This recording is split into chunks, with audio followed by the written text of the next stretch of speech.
Caros católicos, iniciamos o tempo quaresmal, iniciamos na quarta-feira de cinzas, e nesse primeiro domingo da quaresma nós sempre temos diante de nós esse evangelho das tentações do Senhor. Em cada ano, um dos evangelistas, vai nos iluminando com a sua própria narração dessas tentações. Veja, o Cristo ele foi tentado durante toda a sua vida. Estas tentações representam as tentações que ele enfrentou durante a vida também. É importante dizer, de fato, ele passou 40 dias no deserto. De fato, ele jejuou por esse tempo todo. E, de fato, o demônio o tentou. Mas, além disso, essas tentações representam as tentações que ele enfrentou em sua vida. Sempre esta pergunta, sempre essa indagação, Se és o Filho de Deus, se és o Filho de Deus, faz um sinal para nós. Os judeus vão tentá-lo frequentemente com isso. E ele dirá, essa geração incrédula e perversa pede um sinal. Nenhum sinal será dado, a não ser o sinal de Jonas. Porque assim como Jonas ficou 3 dias e 3 noites no ventre do peixe, assim o Filho do Homem ficará 3 dias abaixo da terra. Mas ao terceiro dia ressuscitará. Vejam, são as tentações do Senhor aqui que também representam todas as nossas tentações. As tentações que nós enfrentamos com frequência, diariamente. O demônio não sai possuindo as pessoas, O dia a dia do demônio e dos seus secretários, como costumo dizer, o mundo e a carne, é a tentação. Somos tentados na comida, somos tentados em relação a luxúria, nós somos tentados na preguiça. O medo nos tenta também, não é? O medo nos tenta. Como assim? O medo é uma paixão natural, É normal nós sentirmos medo diante de situações como essa que nós enfrentamos aqui há pouco.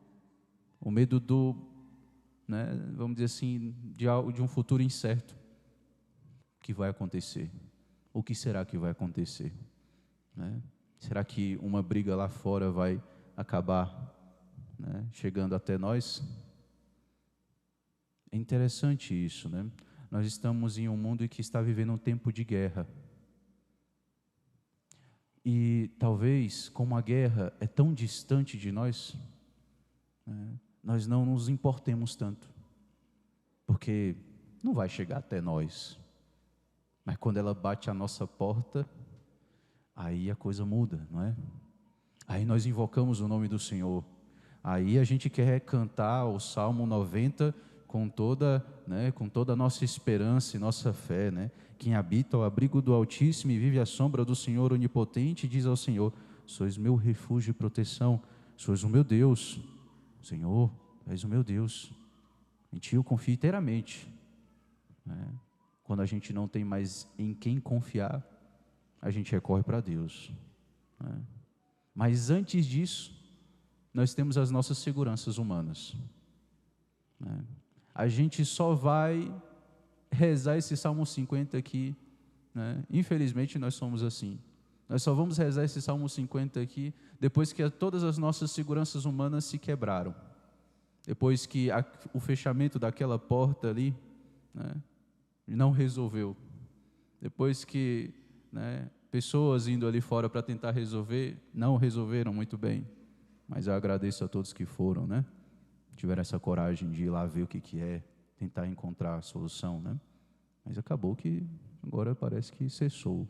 Estamos com um pouco de paz, Mas veja, nós recorremos a essa confiança em Deus depois que nossas seguranças humanas se rompem, se quebram, se desfazem. Diante de situações de conflito, nós vamos tentando com as nossas soluções humanas e nos esquecendo de Deus. Assim fazem também os governantes desse mundo. Você está fazendo guerra? Pois então vou fazer isso aqui com você. Agora a ideia é cancelar um país inteiro, A cultura do cancelamento chegou agora ao ápice disso, que é cancelar um país inteiro. Vamos cancelar os russos, de tudo. porque os russos são culpados disso. Será que é o povo inteiro que tem culpa disso? Será que o povo inteiro quer essa guerra? Eu acredito que são os homens da canetada, entende? Então, veja, infelizmente os nossos governantes não têm fé. Infelizmente, diante de situações como essa, às vezes as palavras do Papa não atingem o coração desses homens. O Papa que pede paz, que pede para cessar a guerra.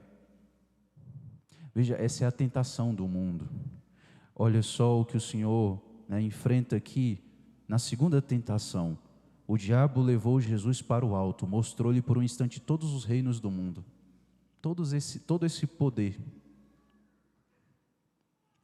E ele disse: eu te darei todo este poder e toda a sua glória, porque tudo isso foi entregue a mim.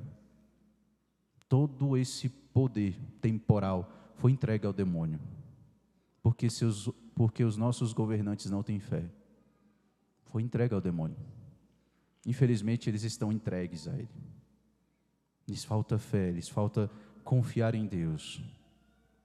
E aí o demônio, olha, se você se prostrar diante de mim em adoração, tudo isso será teu. Sabe o que o demônio está prometendo para Jesus aqui? Não sei se vocês conseguem entender isso. O demônio está dizendo assim: olha, se você se ajoelhar diante de mim agora, eu te entrego tudo isso aqui. Olha só que coisa interessante essa tentação. A gente escuta ela e passa, né? Assim, a gente não presta muita atenção às vezes. Não, o demônio quer que Jesus se ajoelhe ali. Mas você não entende o que é isso aqui. Veja, tudo o que está sob o domínio do demônio hoje, esse globalismo, as ideologias, sabe? Tudo isso aí. O demônio ofereceu tudo isso a Jesus. Ele falou: olha, eu não vou fazer isso aqui. Eu te entrego tudo isso. Não vai ter essas ideologias. Imagina um mundo sem essas ideologias malucas, matando um monte de pessoas. Imagina um mundo sem guerras. Imagina um mundo sem guerras. Imagine, pense, esse ateísmo, esse secularismo que se espalha. Veja, o que o demônio ofereceu aqui, mas não se engane, o demônio é mentiroso, Mas o que ele ofereceu para Jesus aqui foi isso: olha, você quer que todos eles sejam salvos? Pois então tá bom, eu te entrego tudo isso, eu não vou mais mexer com a humanidade. É isso que o demônio está dizendo para Jesus aqui: não vou mais tentá-los, são teus, fica com eles, eu não encho mais o saco. Essa é a mentira do demônio aqui. Lembre-se que o demônio é o pai da mentira,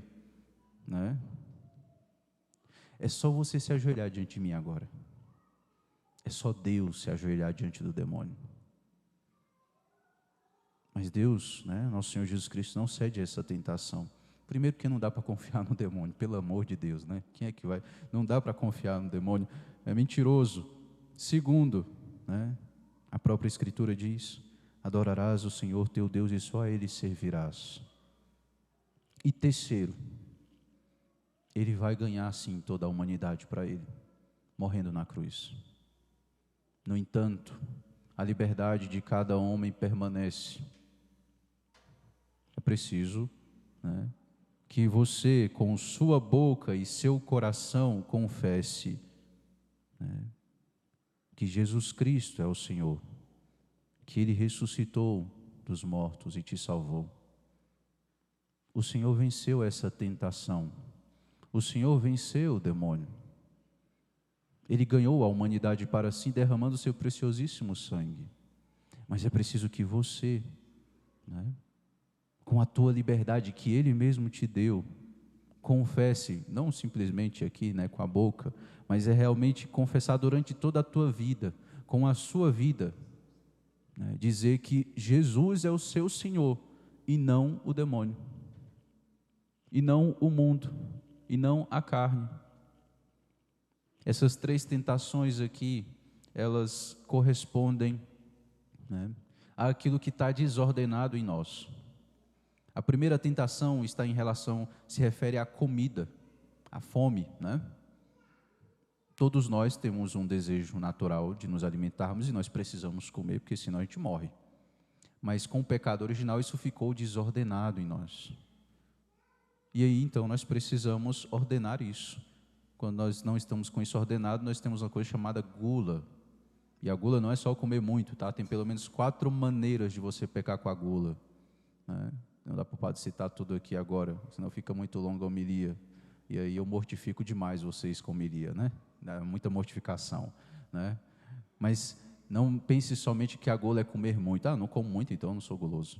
Né? Tem gente tem gente que peca com a gula pelo requinte, né? A pessoa só come comida, né, muito requintada, muito bem feita, muito bem trabalhada, né? Se der uma marmita para a pessoa, ela, não quero comer isso aqui não, sai fora, né? Não, tá doido, né? Então, isso é um exemplo, né? Tem mais outros, né? Tem mais outras maneiras de pecar com a gula. É a desordem, né, no prazer com a comida. Quando você faz da comida, quando você faz o seu ventre o seu Deus. Aqui também isso chama a luxúria, os pecados em relação à sexualidade. A gula chama a luxúria. Nem todo guloso é luxurioso, mas todo luxurioso é guloso, né? Então, se há algum pecado em relação à luxúria, saiba, você precisa mortificar a sua gula. Você precisa mortificar, né? Então, os pecados contra a castidade precisa mortificar a gula. Você acha que não tem ligação, mas tem. Confia. Que não sou eu que estou dizendo simplesmente, são os padres da igreja que dizem isso. Os padres do deserto dizem isso. E a experiência de confissão comprova isso, né? Mortifique a gula, jejum, né? Se abstenha daquele seu alimento preferido nesse tempo quaresmal. É uma coisa pequena, é simples. Tira o açúcar um dia. Nós somos viciados em açúcar, né? Tira o açúcar um dia da sua alimentação, né? Para você ver. Tem gente que se passar uma semana sem açúcar, ela vai começar a ficar irritada, brigar com todo mundo, enfim, né? Por quê? Porque é como uma droga isso, né? O açúcar. Enfim, essa é a primeira tentação corresponde a essa nossa desordem, a concupiscência da carne. Então eu quero também, eu não mortifico o sono, né? Às vezes descanso demais. Você precisa descansar? Lógico que precisa. Mas se você não organiza, não ordena o seu dia, o descanso se torna preguiça, né? E se você não descansa bem, o que acontece com muitos, né? Hoje em dia, né, o ritmo frenético da vida moderna, a pessoa não descansa, aí ela se irrita com todo mundo, sai brigando com todo mundo, porque não descansa. Padre, eu ando brigando demais com os outros. Nossa, padre, eu brigo com todo mundo lá em casa, não sei o que eu faço. Aí como é que é o seu descanso? Vamos na coisa mais básica, né? Que a gente já quer ir para o andar de cima, para a realidade espiritual. Não, vamos no mais básico. O que você faz para você descansar? Eu não descanso, não descanso, né? Mal dorme direito, sequer dorme direito, né? Então é uma coisa básica, né? Mas que precisa estar ordenado. O descanso é dom precioso de Deus. Descanso é dom precioso de Deus. Descansa para você não sair brigando com os outros, pelo amor de Deus, né? É melhor você descansar um pouquinho, né, do que depois você sair, né, com qualquer pessoa diz um ar e você sair, né, esbravejando, brigando. Então, essa primeira tentação corresponde a isso, a carne, né, aquilo que são as necessidades do nosso corpo, faz parte da nossa vida, mas a gente precisa ordenar. Aqui eu citei 3 pecados, 4 na verdade, né? Gula, pecado capital, gula, luxúria, preguiça e ira, né? Aí depois nós temos aquilo que é a concupiscência dos olhos, que é representado exatamente por essa segunda tentação. O demônio coloca Jesus aqui, né, diante de todos os reinos da terra. Deus, como Deus é apaixonado pela humanidade. O demônio sabe disso. Ele quer tentar exatamente ali. Olha, eu vou te entregar tudo isso aqui, imagina, não vai ter mais briga entre nós aqui não, eu entrego essa humanidade, quer saber mais disso aí não? Essa é a tentação do demônio para Deus. Veja, enquanto você é tentado, né, com a concupiscência dos olhos, naquele produto lá do shopping, você passa a tarde toda lá no shopping olhando as coisas, né, e você fica lá desejando, né? Veja, olha com o que o demônio tenta Deus, a humanidade. Como assim? Veja, olha, não vai ter mais trabalho. Eu não vou mais encher o saco deles, fazendo eles pecar, nada disso. É como se o demônio oferecesse, né, as almas decaídas, que realmente, infelizmente, muitas almas se perderão. É como se ele oferecesse e falasse assim: olha, toma aqui, você não os ama? Então pega eles para você. Só se ajoelha aqui diante de mim, é só isso. Veja a tentação que o demônio faz para Deus. É bem diferente. Olha a diferença de, né? Olha a largueza disso. Olha a diferença, o abismo, né, entre a tentação que você enfrenta diariamente e a tentação que nosso Senhor Jesus Cristo enfrentou. Ele que arde de amor pela humanidade, por cada alma, né, por esses que estavam brigando aqui na frente, né, ele que arde de amor por cada um, né. Mas o Senhor aqui permanece firme, porque é impossível para Deus pecar. É impossível para Deus pecar. O demônio sabe disso também, né? Mas aqui, quem cai na tentação no fim das contas é o demônio, sabe por quê? Porque o demônio, com a sua inteligência, ele não é burro, sabe? A gente é meio burrinho, mas o demônio não é burro não, né? Ele sabe que Deus não vai cair nas tentações. Ele sabe que Deus é onipotente. Ele sabe que Jesus é Deus. Mas por que ele não consegue... por que ele entra numa briga que ele sabe que vai perder? Porque é irresistível para o seu ódio a oportunidade de tentar Deus. Entendeu? É irresistível para ele não consegue resistir a isso. E no final ele acaba fazendo o que Deus quer, o que Deus manda, né? Porque Deus que permite isso, né? Então, a segunda tentação aqui corresponde a essa concupiscência dos olhos que nós enfrentamos, né? Aqui a avareza, o desejo, o consumismo que nós enfrentamos nos nossos dias. Veja, seu cachorro não consegue passar a tarde inteira no shopping olhando vitrine as vitrines das lojas, só para olhar, pelo simples prazer de olhar. Nem vai comprar nada, né?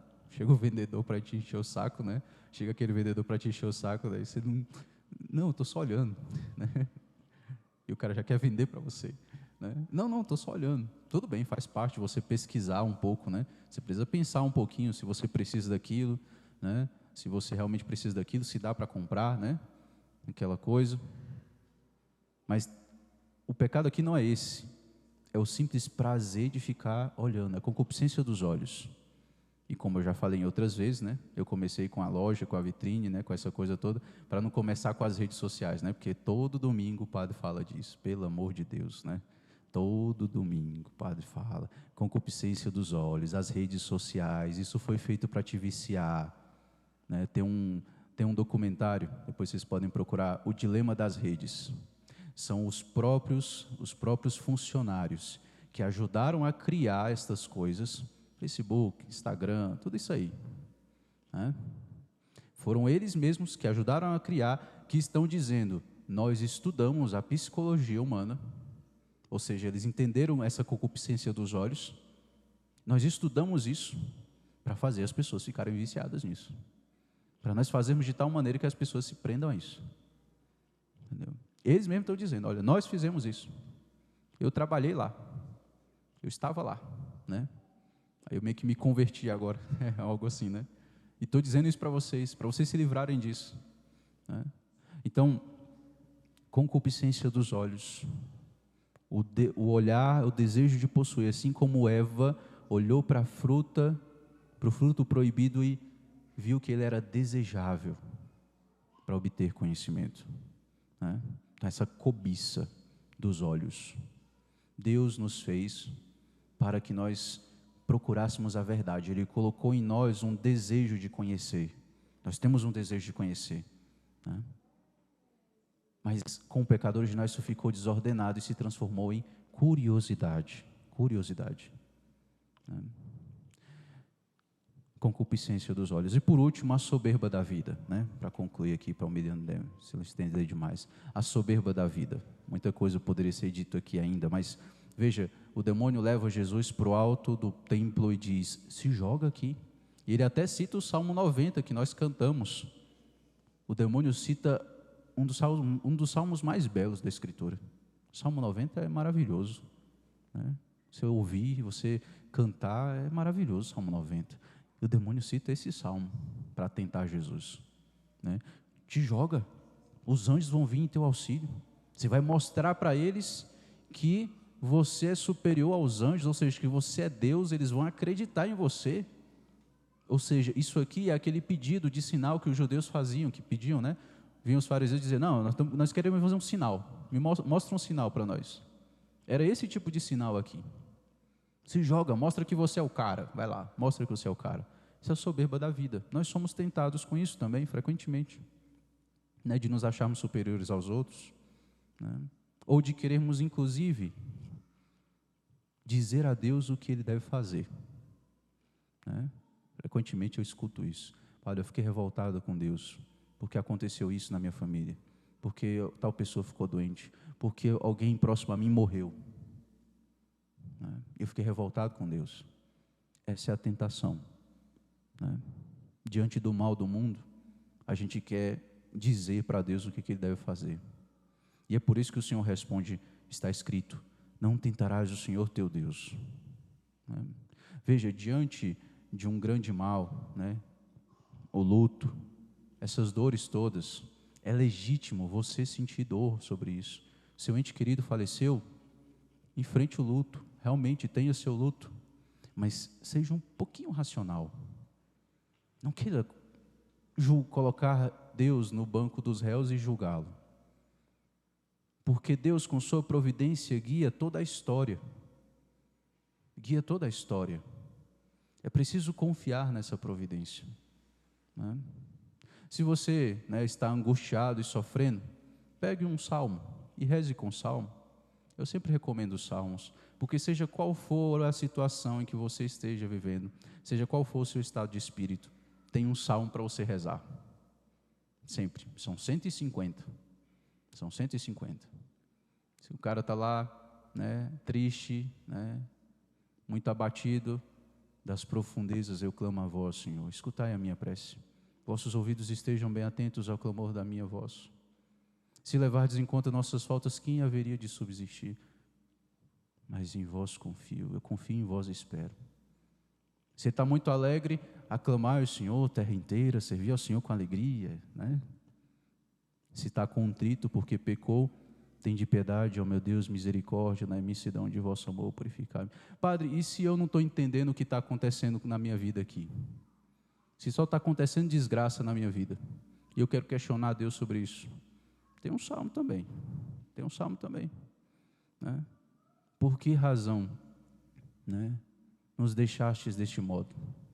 Para que o javali da mata virgem a devaste, ou seja, a vinha do Senhor, que é Israel, né, devastada ali depois da destruição de Nabucodonosor, e os animais do descampado nela pastem.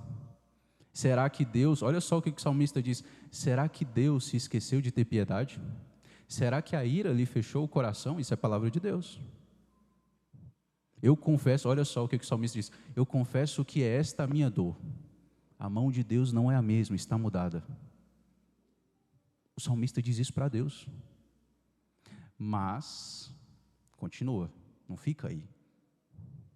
Mas recordando os grandes feitos do passado, vossos prodígios eu relembro ao Senhor. E então ele coloca a sua confiança em Deus. Veja, mesmo quando você está em uma situação, né, que você não compreende, mas por que o Senhor levou esse meu ente querido? Por que essa doença aqui? Por que essa guerra, esse diabo dessa guerra? Não é? Mesmo ali, coloca isso diante de Deus. Não julga ele, não inventa de julgar ele, isso é a tentação do demônio. Rasga o coração e coloca isso diante de Deus. Eu falei isso para um penitente esses dias. Você está revoltada com Deus? Então fala na cara dele. Você fica aí murmurando, reclamando, né? Então reza. Você está rezando? Não. Você está revoltado? Você está rezando? Não. Então fala na cara. Você tem algum problema com Deus, então fala com Ele. né? Faz como o salmista. O salmista fala: destruíram tudo aqui, nossa cidade, destruíram o nosso templo.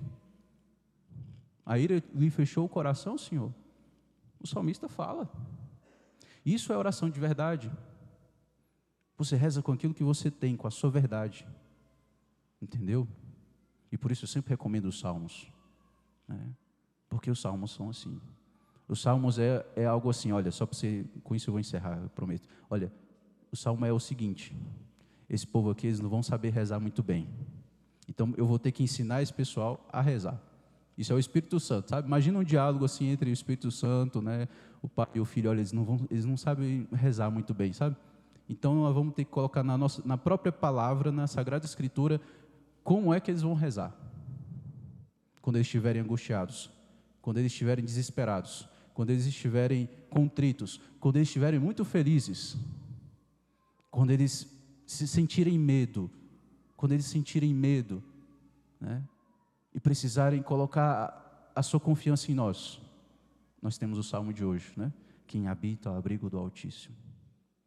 Então, caros filhos, rezem com salmos. Rezem com salmos. O Senhor respondeu todas as tentações com a palavra de Deus, né? Diariamente, os salmos e os evangelhos, pelo menos, né? Não tenha medo da palavra de Deus, né? Ela é força para nós. O evangelho é força para nós. Enfrentemos as tentações do nosso dia. Reconheça as tentações, perceba as tentações. O demônio não vem com chifre e tridente atrás de você. Às vezes ele vem naquela pessoa mais próxima a você. Não é que a pessoa é o demônio não, tá, gente? Mas só para citar um exemplo básico, né? Você está lá fazendo sua penitência de açaí. Aí vem a pessoa toda feliz, sabe que você gosta muito, né? Toma aqui um açaí, padre. Aí você, sai daqui, demônio, sai. Afasta de mim, demônio. Não, você não vai fazer isso, pelo amor de Deus, né? A pessoa está na melhor das intenções, né? Poxa vida. Mas é uma tentação, entendeu? Ela é uma tentação, é uma pequena tentação. Você não vai demonizar a pessoa, por favor, né? Mas é uma tentação, reconheça e diga com educação, né? Olha, muito obrigado, mas hoje não. Pronto, né? Segue a vida, certo? Então segue a vida, né? Caminhemos com o Senhor. Louvado seja nosso Senhor Jesus Cristo. Creio em Deus Pai Todo-Poderoso,